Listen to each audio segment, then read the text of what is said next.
What's happened? What kind of place is this? Maybe I'm dead. I can't see any light. I might be dead. I can't get up. What's going on here? What's happening to me? There's no one here, yet these noises. God, my head is killing me. I can't keep my eyes open.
This place, time,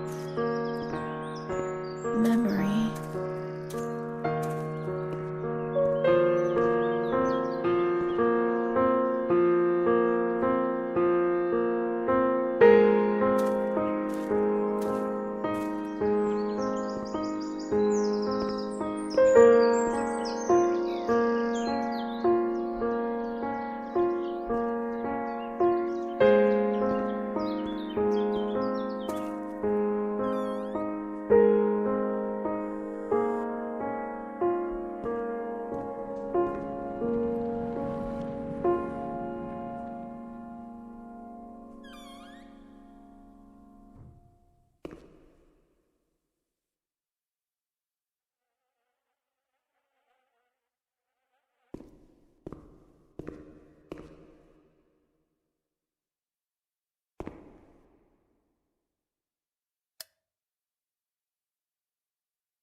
The only thing I remember clearly is Charlotte, my doll.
Mummy took good care of Charlotte. She tucked her in, hugged her, gave her cuddles and kisses. She was very affectionate and loving. Nothing bad happened to Charlotte, and I was amazed. I did not understand. At first, I was quite afraid. I feared that she wanted to hurt me. I was constantly expecting the moment when Mum would abandon her. Because I did not deserve to live. I did not deserve to be loved.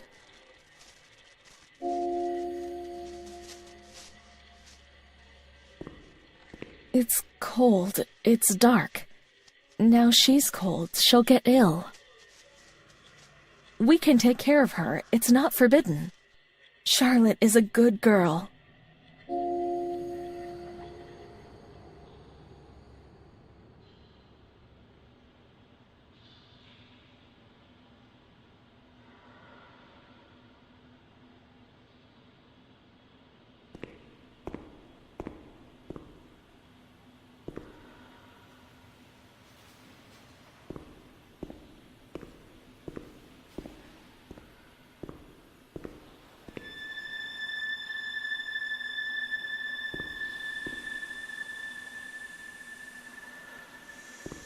Those lamps might make the room warmer, but Charlotte's uncomfortable.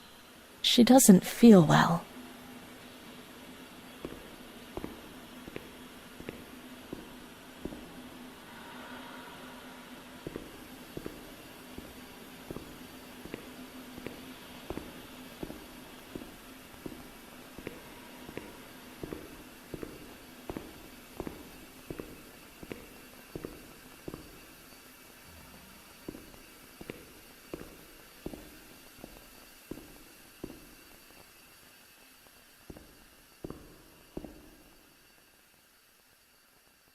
This is a comfortable place for Charlotte.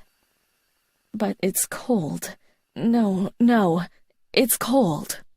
Don't shiver, Charlotte. The cold will go away.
The cold goes away, you see? The light, warmth. We can do it. The cold goes away. It's not forbidden. Now we can go to that ward where everything started. It all began in the observation ward on the ground floor.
One day I turned off the light, but it didn't go dark.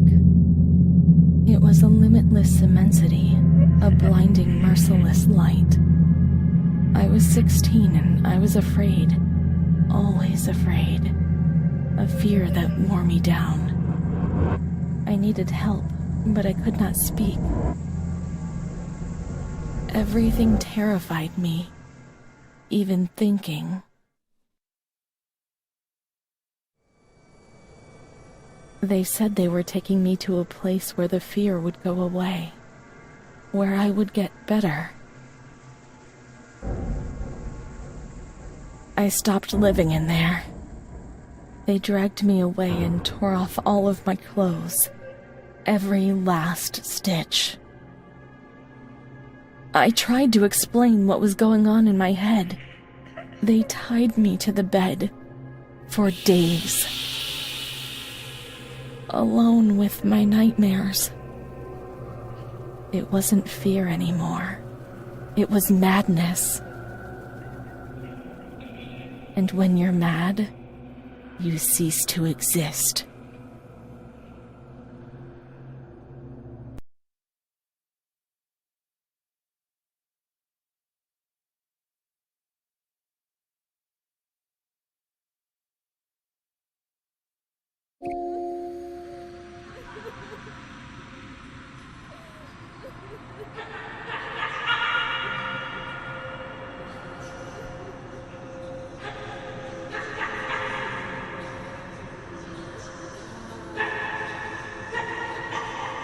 She was my only hope in this hell. I was falling down amongst the damned, but that woman and her smile kept me alive.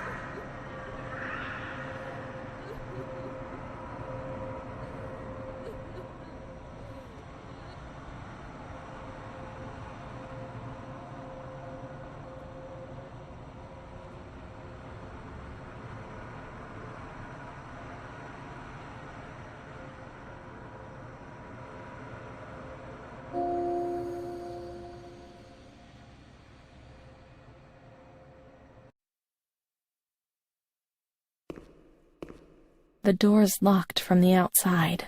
Here, the doors can only be locked and unlocked from the outside.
He laughed, panted, lurched over me.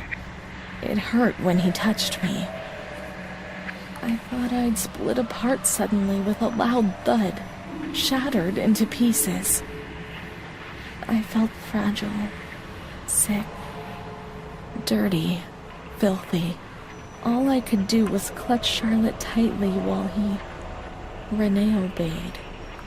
He was the boss in the realm of light. I was devoured by the evil I had done. I threw up and could feel hell getting closer and closer. My God, those medical examinations.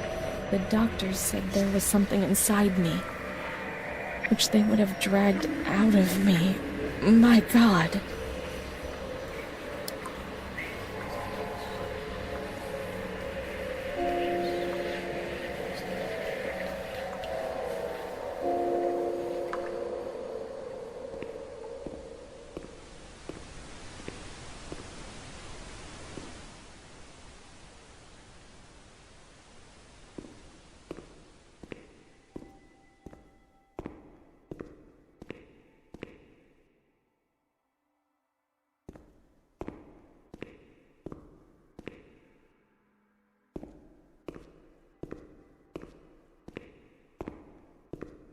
She stayed with Renée during those terrible medical examinations.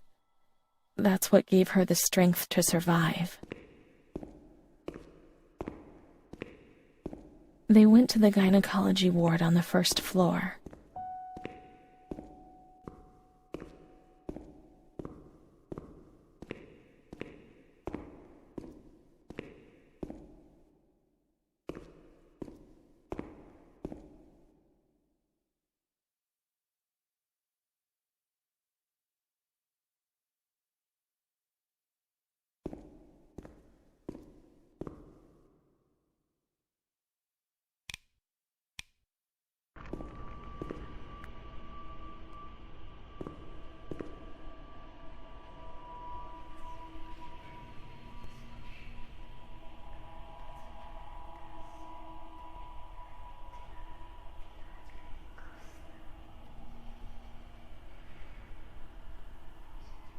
21/08/1938.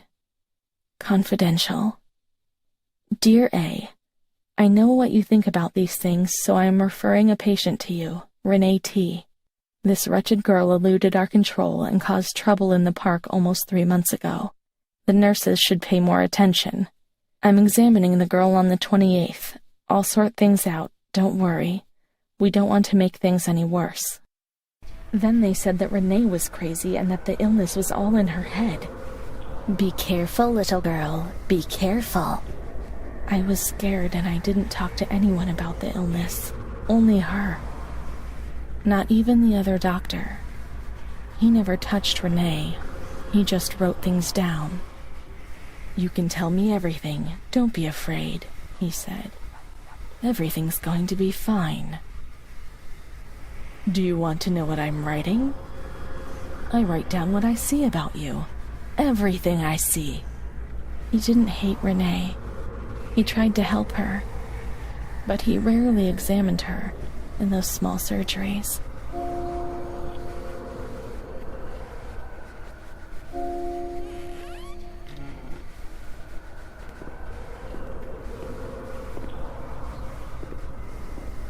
The doctor who wrote things down was in surgery C.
March 1938.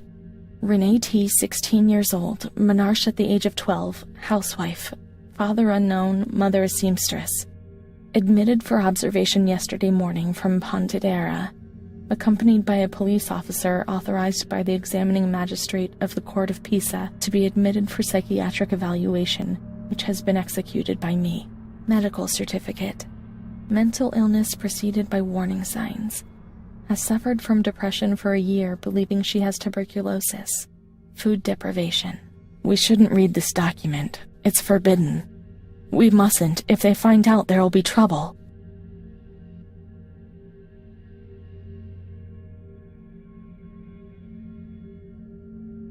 Have you ever wondered who you are? Yes, you must have wondered.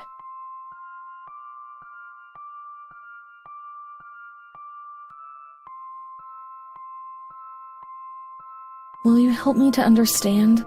To escape this dazzling light inside me that stops me from seeing?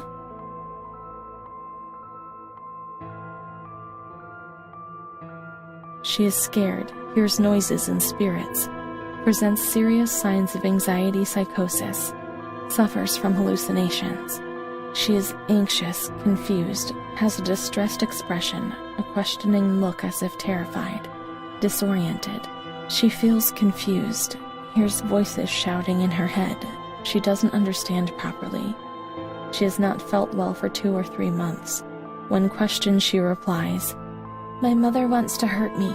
She always scares me. She chases me. Why are you here?" I had argued with my mother, and I was so disturbed by the shock that I felt like my head was spinning. There was a woman there who wanted to force me into a life of prostitution. They wanted to condemn me to be burned at the stake.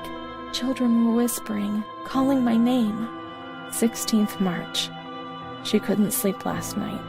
They wanted to condemn her to be burned at the stake. 4th April. Transferred to the quiet ward, still under my supervision. Yes, that's true. The ward where Amara was. Yes, the stake. The children wanted to burn Renée. She had to pay for what she'd done. Like witches at the stake.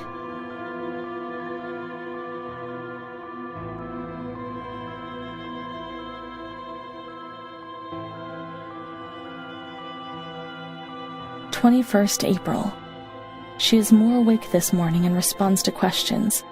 She complains of headaches. She became emotional when she found out that her mother was there. She says that one day, years earlier, when she was with a friend of hers, she met a guy who made her get into a car and took her for a ride.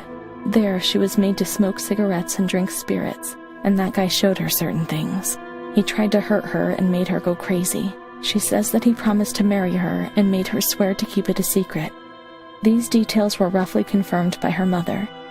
After that, she became domineering, impatient, and hostile to her family, especially her mother. She started taking off her clothes in public, going from laughter to tears without warning. She rants, masturbates. I can't remember these things, only the guilt, the stake. I know that I deserve to pay for that guilt. I knew it even then.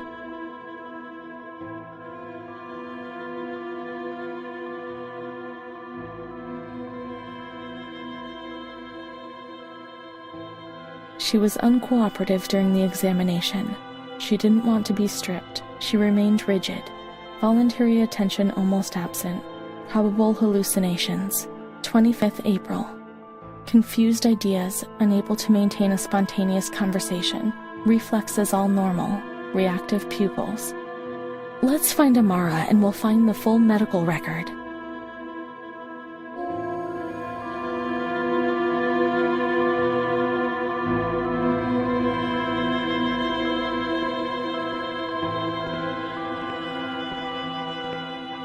The park, at the back, and then down towards the kitchens.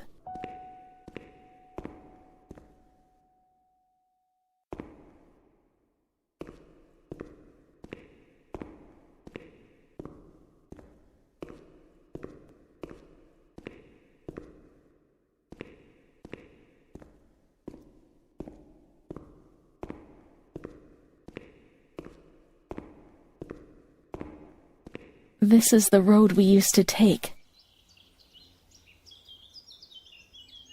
If she hadn't been there, in the park on that bench in spring for all those days, it was like escaping nature. She talked and smiled. And then there were the kitchens. Sometimes we stole something to eat and went straight back to the bench to eat it in secret, and we laughed.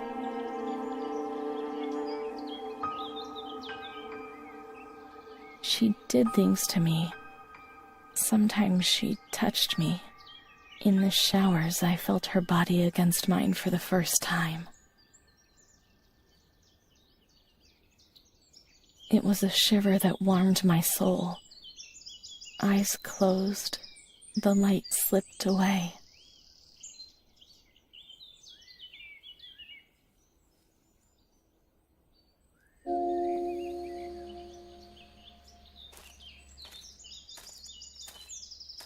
She wasn't in the system. He wouldn't let her in. That's it, she must be the key to my memories, to the reasons why.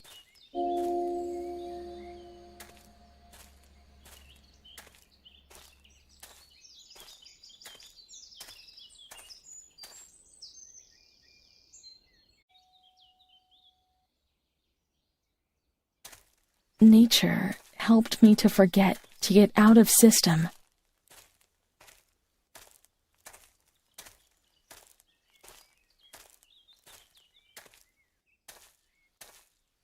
The scent of spring. The land of light was far away, and we spent the days chatting, seated on the stone benches.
Come on, let's search everywhere. She must be here, without a doubt.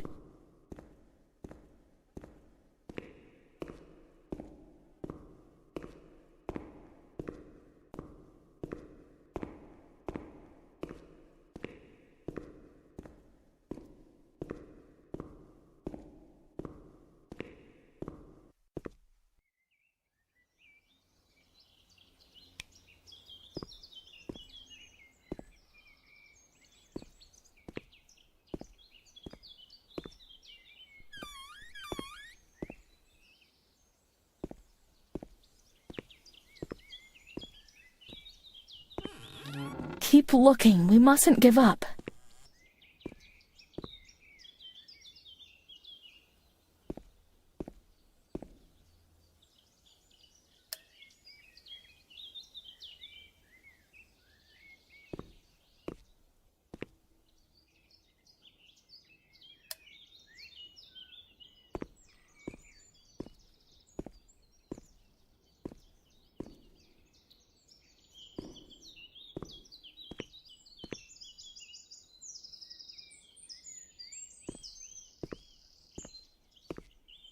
Adele, that little girl has been there, motionless in front of the kitchens for hours.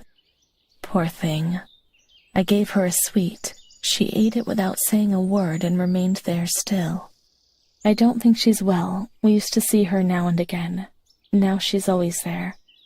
I'm off. The doctor's not here. He'll be here in the afternoon. Try and speak to him. Poor thing. Lost in her dreams. She was only a little girl, but nobody gave her a cuddle. On the contrary, they punished her. They said she was ill. Her dreams were bothersome. Even her dreams weren't hers anymore. I need her. But we will find her. We'll find her, won't we? When the water in the shower was cold, we ran away. But when it was hot, then she came to Renée, under that cruel white light. I can still feel the shivers that her body gave me. It all has to go back to how it was. If we recreate that magic, she'll come to us.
Now everything's ready. We can go to the showers. We can go along that narrow corridor in the kitchens. We'll meet her in the showers.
Everything's ready.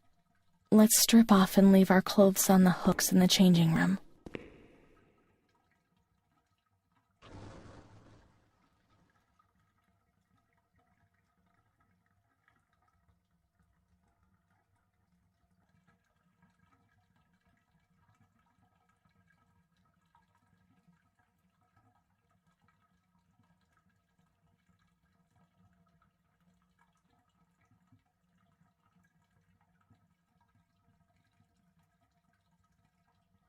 Let's now turn on the water and everything will be as it once was.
Amara was the only thing that Renée had. They separated them. Renée to the semi-agitated ward, the one which terrified everyone.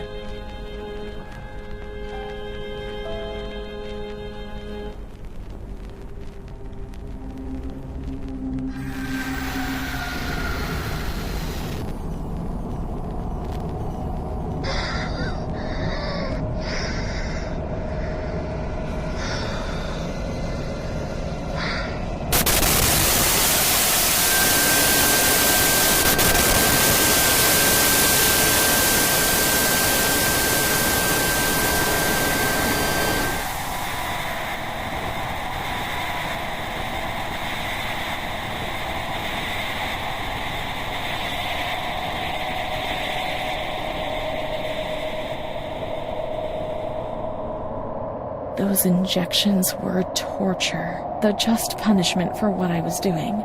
And her, who knows where Amara was. They had taken me upstairs into that ward where no one wanted to go.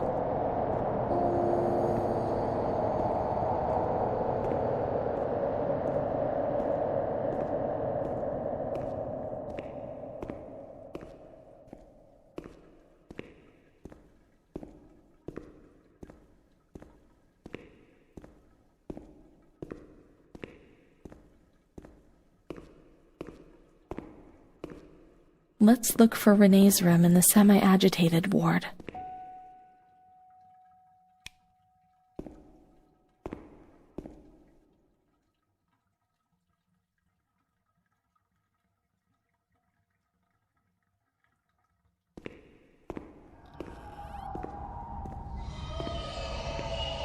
When there was too much chaos, they closed all the windows and the door.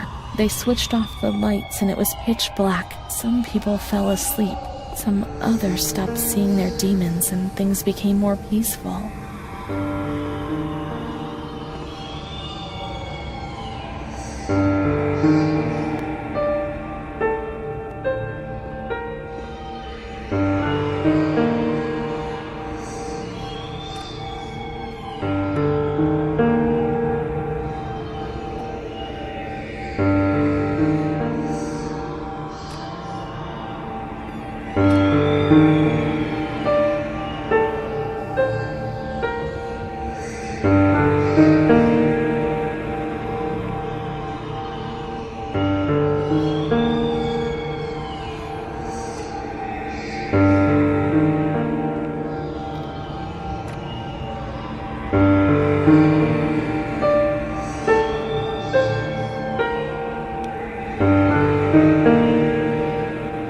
Put a straight jacket on you.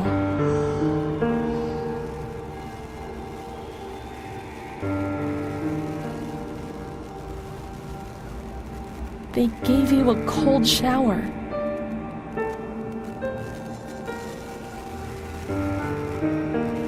They suffocated you with a sheet.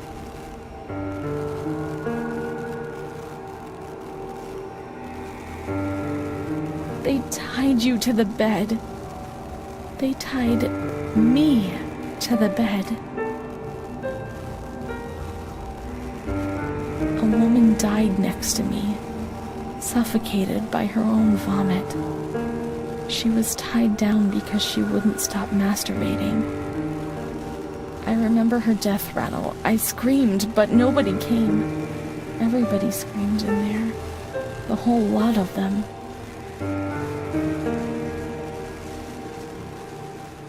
It was then that I saw that doll, which wasn't Charlotte. No, she wasn't Charlotte.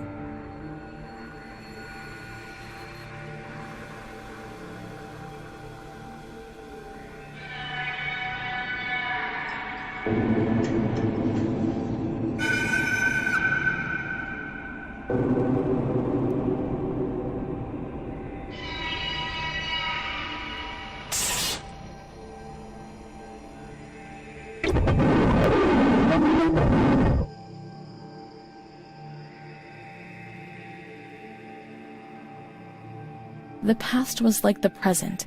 That doll, that man, the shame. Renée was increasingly divorced from reality. How will I ever be able to find out what really happened? How will I ever be able to find Amara again if I can't even find myself?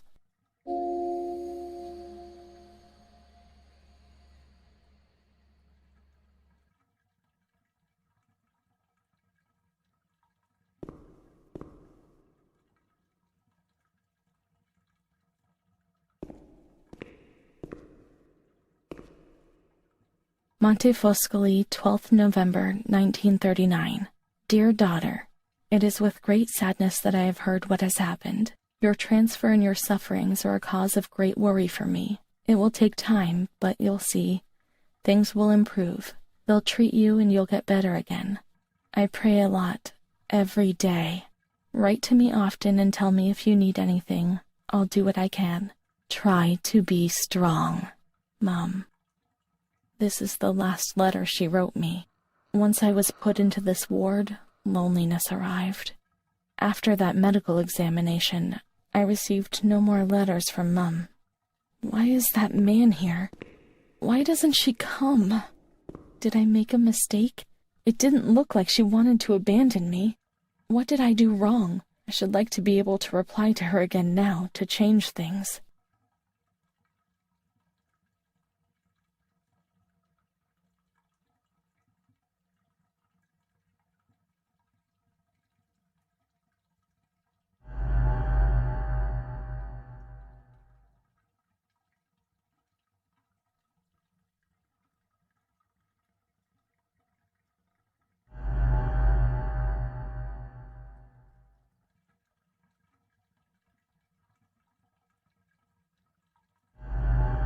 Perhaps she would have listened to me. Will she reply?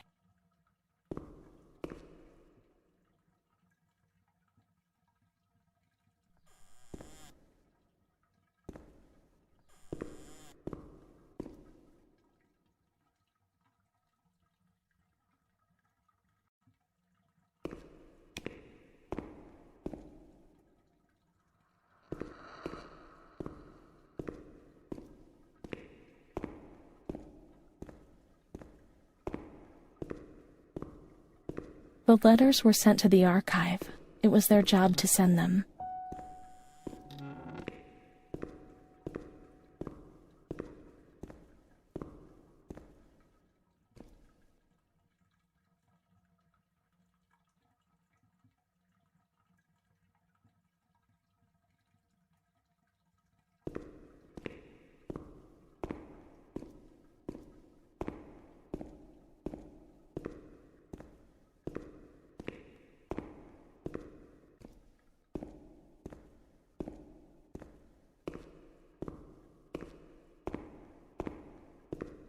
When you were sent to a lunatic asylum, you lost the right to possess anything.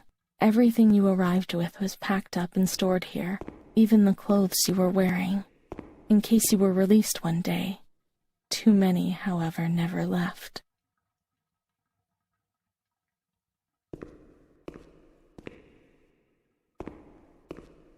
There must be a file with my name in the filing cabinet somewhere here.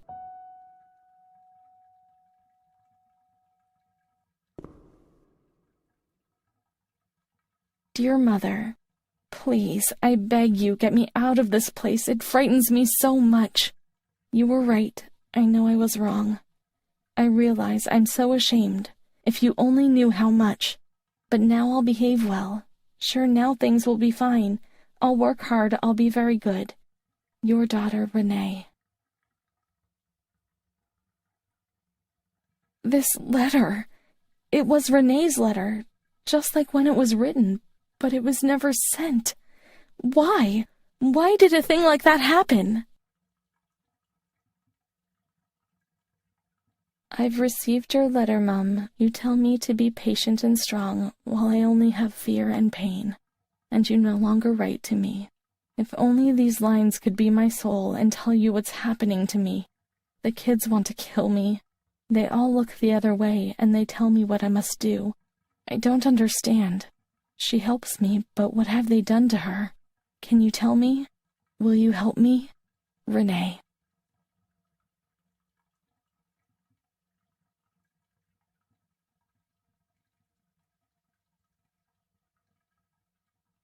Montefascoli, 7th July, 1940. My dear daughter, I have received no news from you. You haven't even dropped me a line for months. Unfortunately, I can't afford to come and visit you. I've no money for the fare. Do you remember Mr. Onofrio? He'll soon be coming to Volterra on business. I've asked him if would be kind enough to ask the director to have news about you. I hope when he comes back, he'll be able to give me good news. But write to me. I know that I was strict with you. You have to excuse me. I didn't realize. I've given Mr. Onofrio a new doll for you. You told me that you lost yours, and I know you loved it so much. It's not as nice as your Charlotte, but I hope that it will comfort you nonetheless. Keep your chin up, daughter. Things will be fine. You'll see. Mum.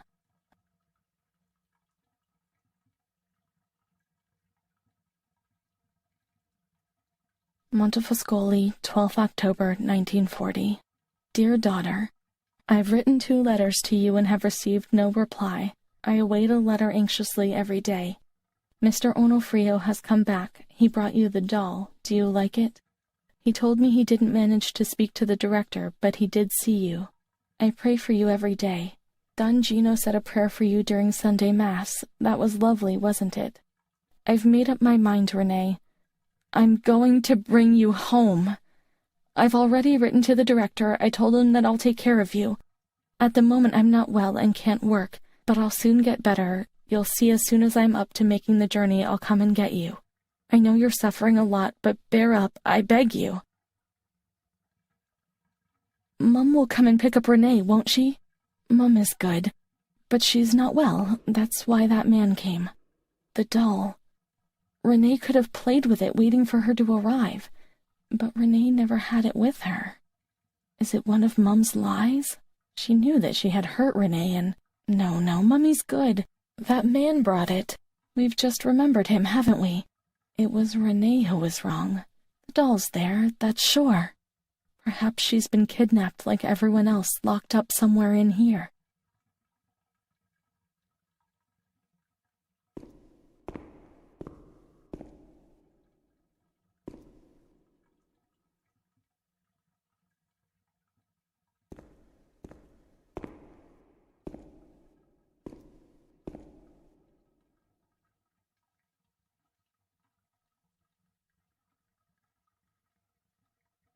Now we can open the bundle on that table in front of the window.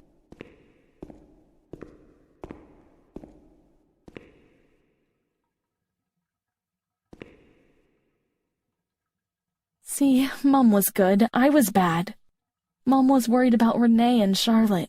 I abandoned Charlotte. We've abandoned her.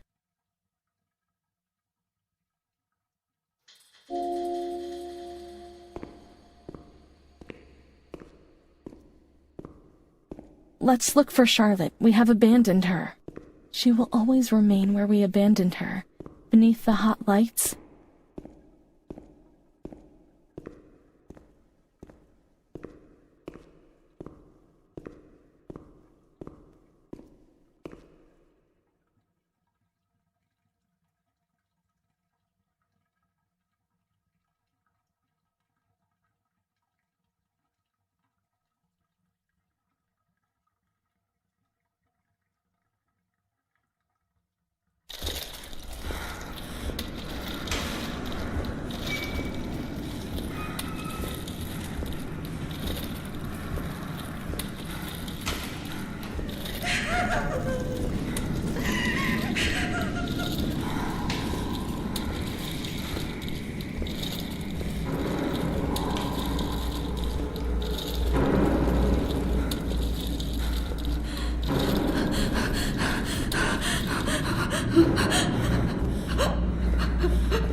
I didn't do anything.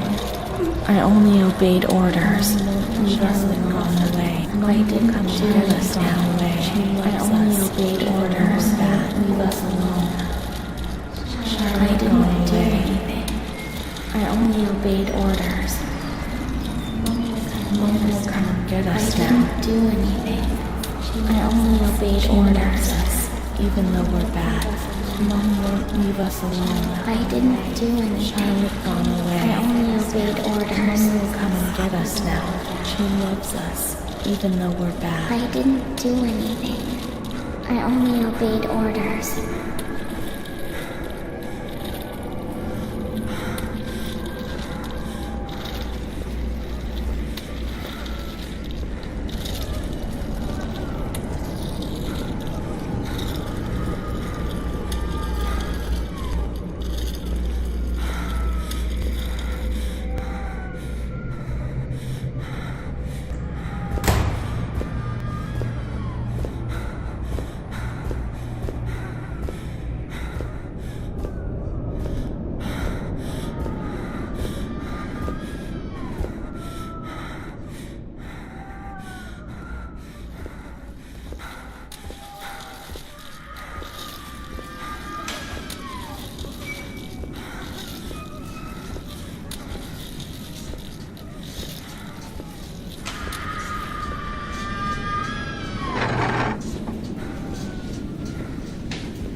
7th September 1938.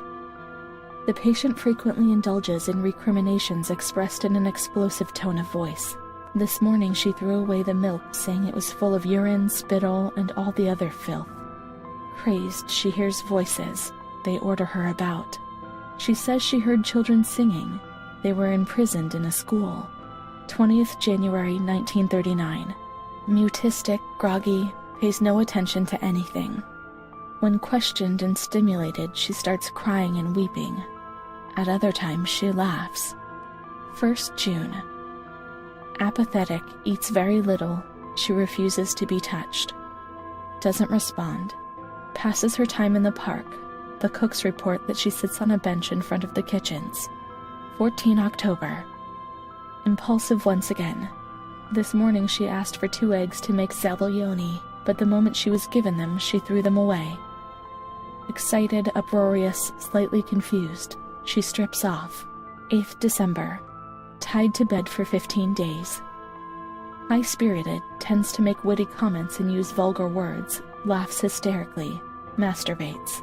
The nurses report that about 2 weeks ago she remained in the showers on her own and didn't want to leave.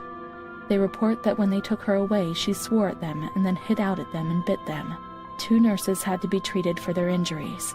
Since then, they've kept her tied to the bed. Transferred to the semi-agitated ward, from the care of Dr. B to the care of Dr. C. I was with Amara in the showers. My memories terrify me. They're not real, are they?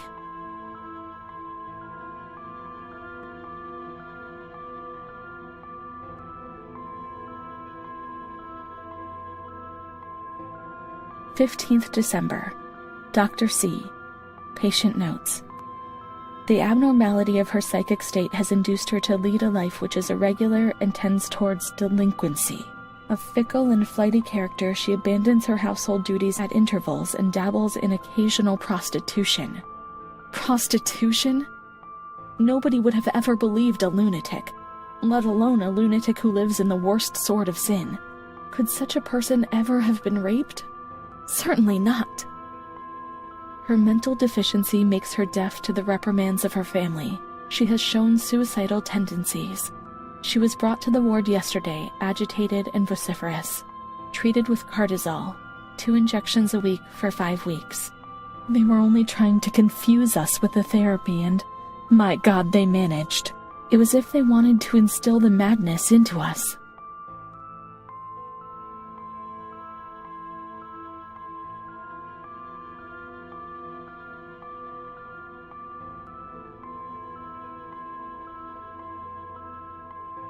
"2nd June.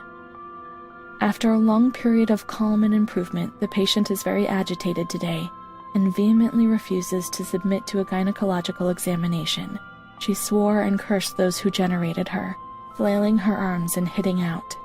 The patient, according to reports by Dr. B, has been subjected to periodic checkups since she had a spontaneous abortion about 2 years ago in her 3rd month of pregnancy. Conception occurred after she had sexual intercourse with a stranger who sneaked into the hospital park. As detailed in the charges filed at police headquarters in Volterra, a copy of which is attached to these clinical notes. ES therapy." That's how the reality is hidden. It's all carefully planned.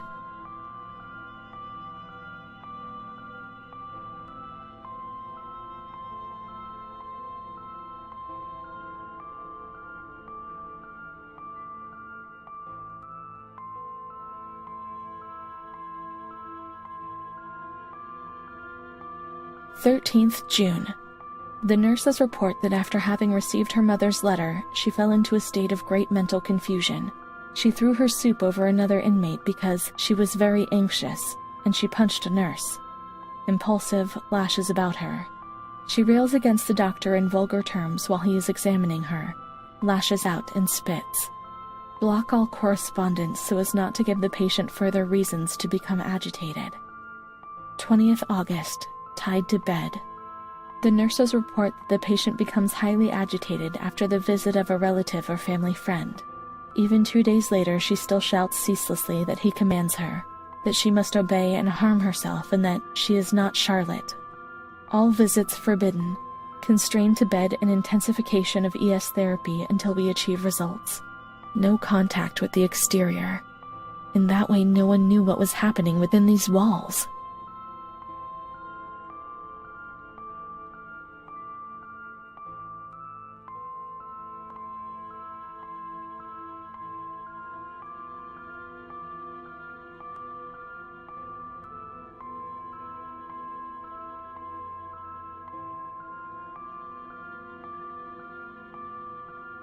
Calm down. You've got to be calm. Don't get agitated. We'll make you calm down. That's the only thing that matters. Is tranquility worth the price of not living?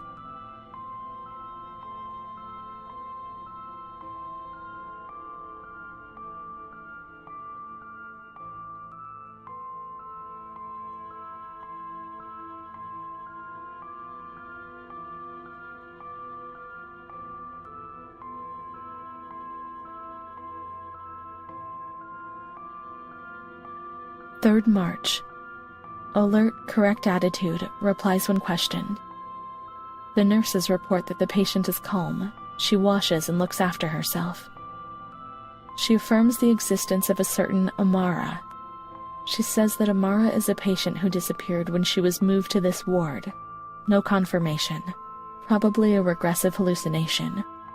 Evaluate transfer. Amara invented by me? That's not possible. She was there. I know she was there. I feel it. She must have left traces somewhere. We can look for her things in the storeroom containing the bundles of patients' belongings on the 1st floor.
These are Amara's things, I'm certain.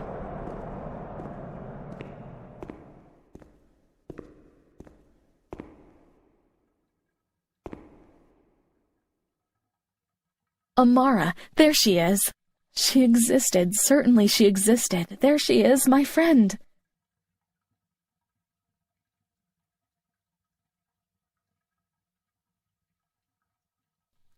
March 12th, 1938. Today, Renée, the young girl, arrived. She's terrorized, poor thing. See, she remembers when we met the first time. I met her mother, poor thing. She gave vent to her fears with me. I promised her that I would keep an eye on her daughter. The lady told me her daughter's doll had been taken away from her, and she was very worried about this because when Renée's depressed, as she is in this period, she barricades herself inside and can't communicate. She uses the doll for this, and it becomes her voice, her eyes, and her ears. Dr. B said that I'll soon get out of here. I'm sorry, I'm sad about leaving Renée. I'll no longer be able to protect her.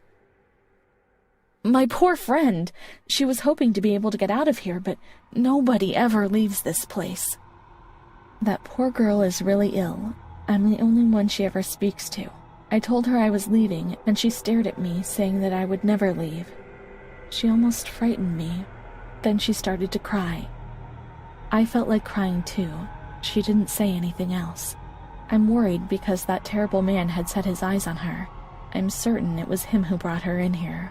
Of all the good people that there are, why did it have to be him? She knew. I told her everything. She knew about that man. That's why they wanted to make her disappear from my life. But I had advised a nurse friend of mine to keep an eye on her, and I'm sure she'll do it because she's a good woman. Her friend, the nurse. I think I remember something. She worked in this ward.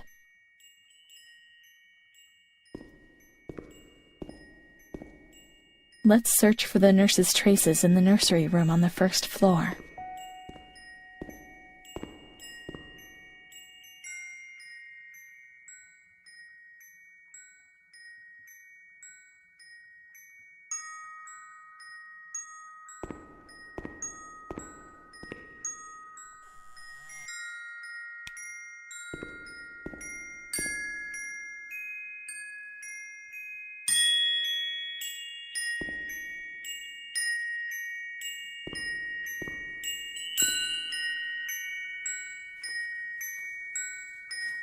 She mainly worked in the Marigliano pavilion. Let's get out of here and look for that pavilion.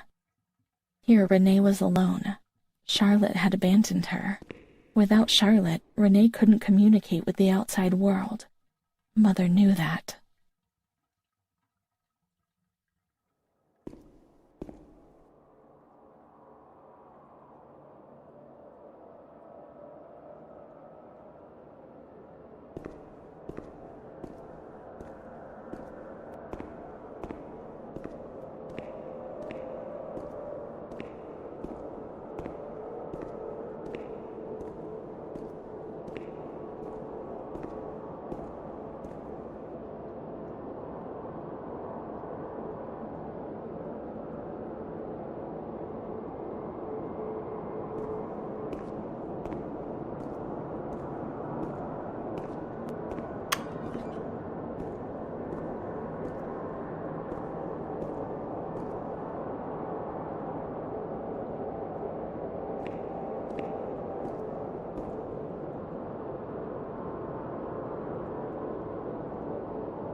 She's kind with everyone, even with me. When I saw her, I felt a little bit better. The sick children laughed and played with her. Not even they could frighten me. Don't bother Renee, she's a princess here, didn't you know? She told stories. She said there was a war out there. However, they looked at me and frightened me.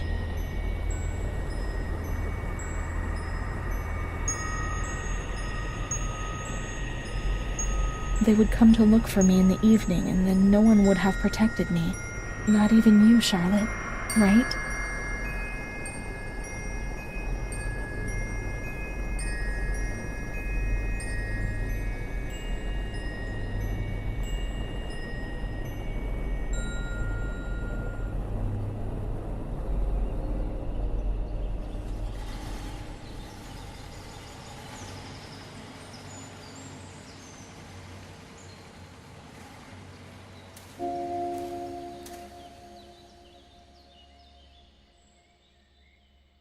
Let's follow the hearse until we reach the graveyard.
There's Charlotte. My voice, my eyes, my ears, my very soul. Let's go and play together once more.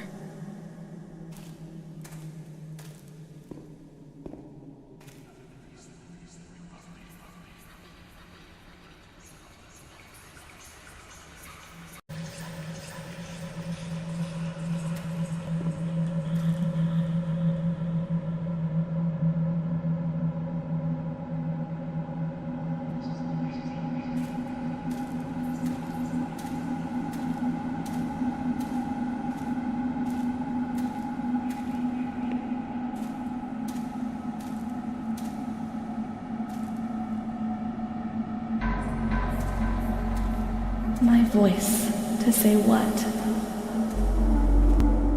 Meaningless things.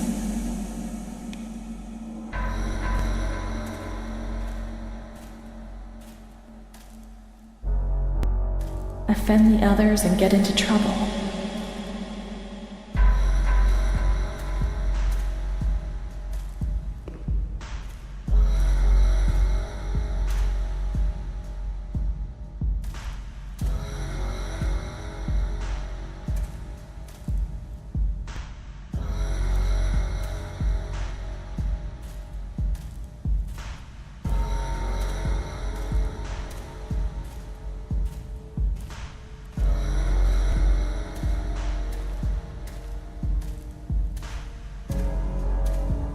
I used to see desperate people.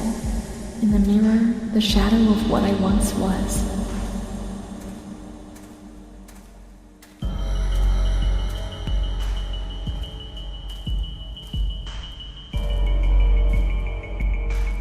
Gaunt, worn out, they're killing me slowly, day after day.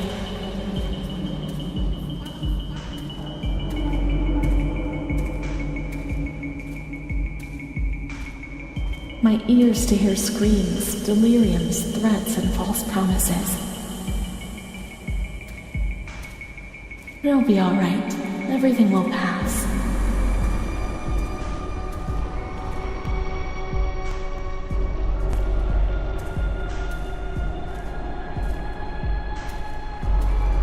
My soul incapable of living,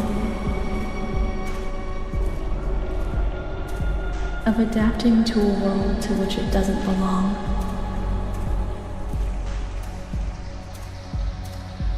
It's increasingly far from me, always farther.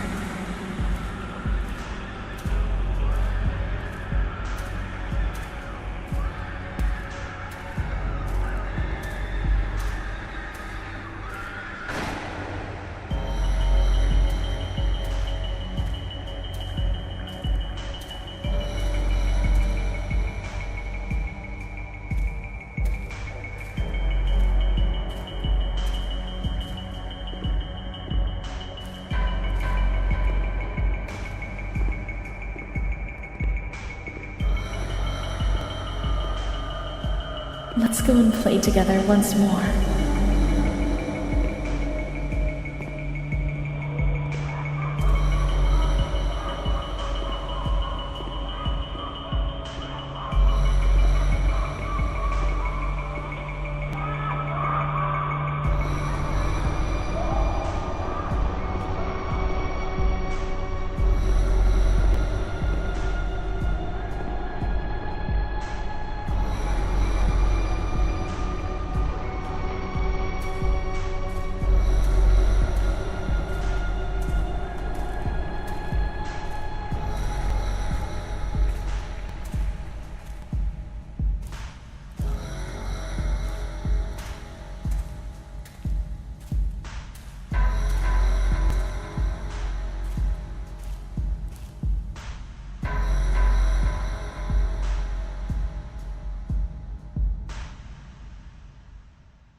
I'd like to lose my voice. I'd like to lose my eyes. I'd like to lose my hearing. I'd like to lose myself. Forever.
My schoolmates, when the light's there.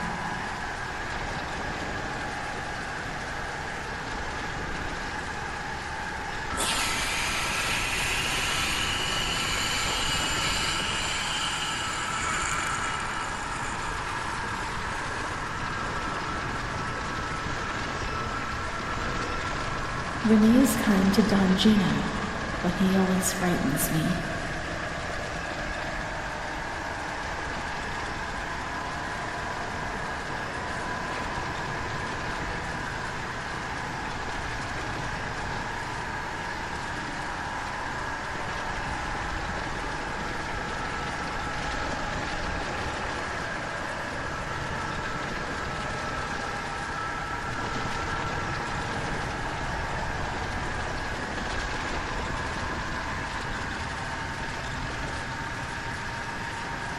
I do a lot of bad things.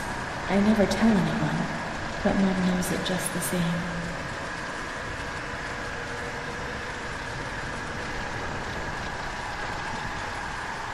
We learn so many things at school, and so we've got to go. How would we get on otherwise?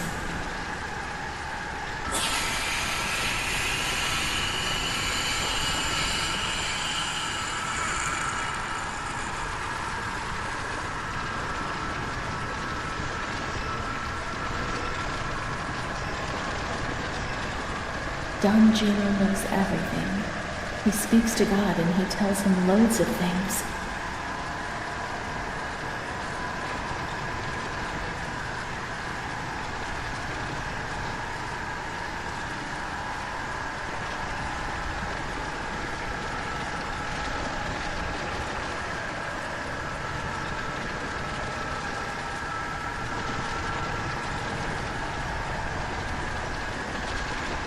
A cat enters my mouth and eats me up from inside. At least you can't see anything.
What's happened?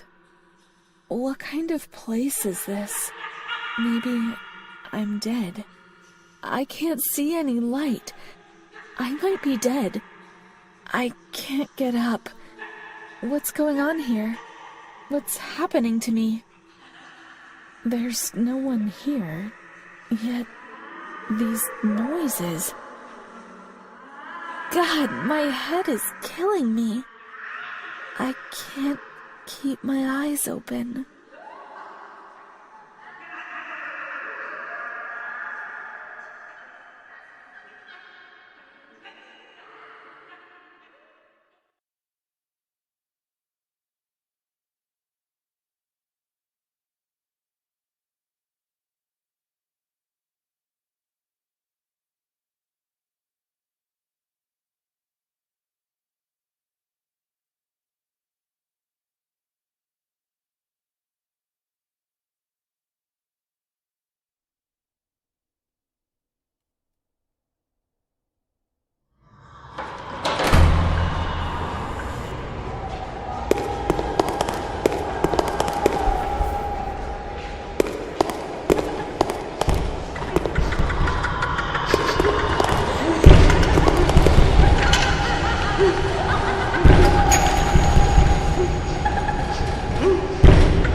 4th May, 1942. In the past, the patient had expressed suicidal intentions, never carrying out her intentions. Yesterday, she injured herself badly, stabbing herself in the stomach with sharp, pointed scissors. Sedated, restrained, and transferred to a restraining cell. 10th May. Transferred to the agitated ward for observation, isolation, insulin shock therapy. 25th September. Positive response to treatment. She replies to questions and remembers what happened, but doesn't want to give explanations. She claims to have memory lapses, entire days about which she remembers nothing. She appears to be anxious and seeks reassurance. She fears to have done monstrous things in the periods about which she has no memory.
November 11th, 1942.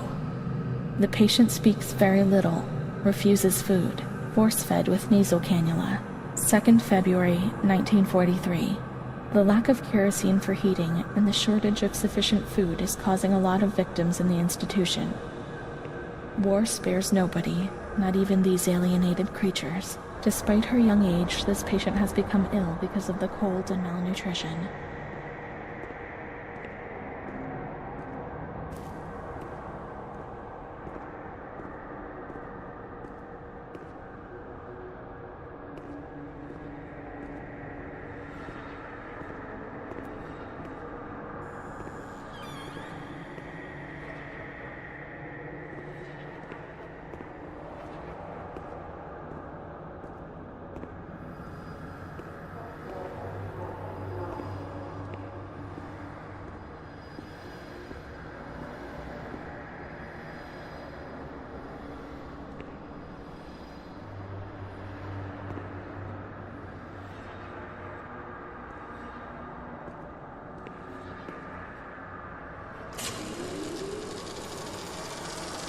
In here, nobody laughs. I mean, really laughs.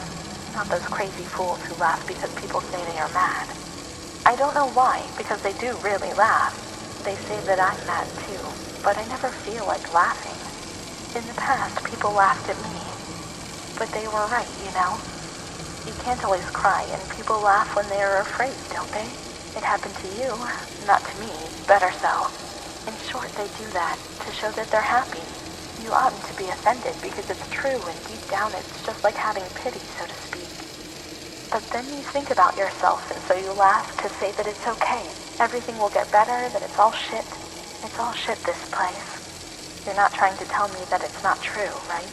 An intelligent person, educated, not like me. And if I can see that it's a load of shit, just imagine how much better you understand. No, come on. No, I feel fine here, you know? After all, I can do anything I want or say anything I want. No, come on. No, I feel fine here, you know? After all, I can do anything I want or say anything I want.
28th August, 1942. We hereby communicate the death of Ada T., mother of Renée T., a patient in your institution. No known relative. Sincerely yours, Onofrio P. I've nobody left in the world. Nobody at all. Solitude is very strange. It muffles everything, slows it down. It's an endless scream which doesn't emit any sound. A silent shout. I can't stop looking at myself. I will never leave this place. There's nobody for me out there. These walls have become my skin, and the wretched desperation within them is my soul without a voice. Here, nobody weeps anymore. How I would love to feel life, desperation, anger. I've stopped dreaming, daydreaming, maybe even thinking. I've lived in a reality which has corroded me, depriving me of everything, even of my capacity to feel pain.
May 5th, 1943. Renée's in a good state of health. She eats and speaks, is orientated in space and time. Therapy suspended. 3rd December. She asks, reasonably, if she can leave the hospital. Evaluate patient for 6 months. 2nd May, 1944. Discharge denied, despite favorable psychiatric opinion. The patient has no home or means of support. 4th May. The reasons why discharge is impossible are explained, and in this manner Renée learns of her mother's death 2 years after the fact. 5th May. During the night she tried to kill herself by hanging herself with a sheet, saved by the nurses. Restrained to her bed, she once more tries to kill herself by suffocation. It is decided to perform a transorbital lobotomy.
June 1944. Operation successful. Patient tranquil and collaborative. Motor coordination capacity reduced, but she's improving.